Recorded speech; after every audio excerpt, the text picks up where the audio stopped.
In Washington, a first victory for Nikki Haley in the 2024 campaign tonight, winning the Republican presidential primary in the District of Columbia. Haley defeated Donald Trump, carrying nearly 63% of the votes to his 33%.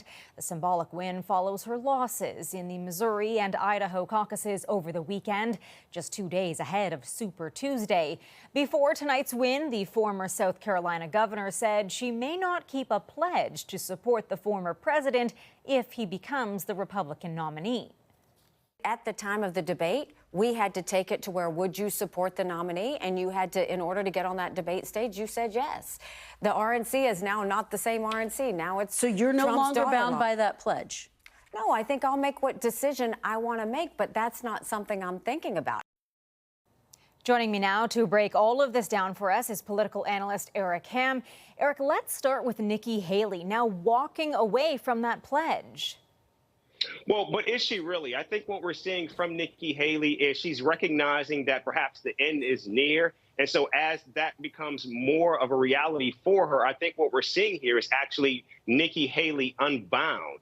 And I think this is Nikki Haley making clear that there are many other options available to her. The question is, will she actually pull the trigger on actually walking away from this pledge? She is a diehard Republican, and if she's not going to support or endorse the Republican nominee, the question is, who, in fact, would she endorse in this race? It certainly is not going to be Joe Biden.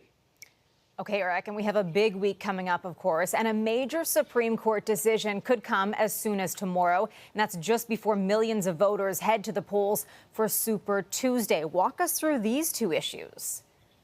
Well, depending on what happens in terms of what the Supreme Court does, it's likely not going to have an impact on the outcome of the races. Donald Trump is heading into Super Tuesday looking very, very strong, and I think he's going to win in a rout.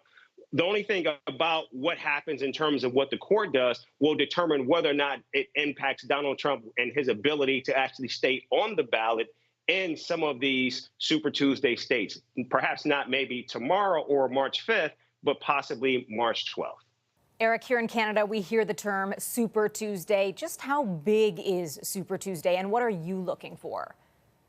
Well, Super Tuesday means that there are multiple states voting at the same time. And so what we're looking at in terms of what happens is just how big the spread is going to be. Also, what's important, in the early states that voted, we know that many of those states were open primaries. In these states, these are going to be closed primaries, which means you won't have the possibility of Democrats voting in Republican primaries and vice versa. And so now we really get a chance to see just how strong Donald Trump is as an actual candidate, considering that he has actually underperformed in many of the early primary states that we've seen thus far. All right, Eric Ham joining us tonight. Thank you.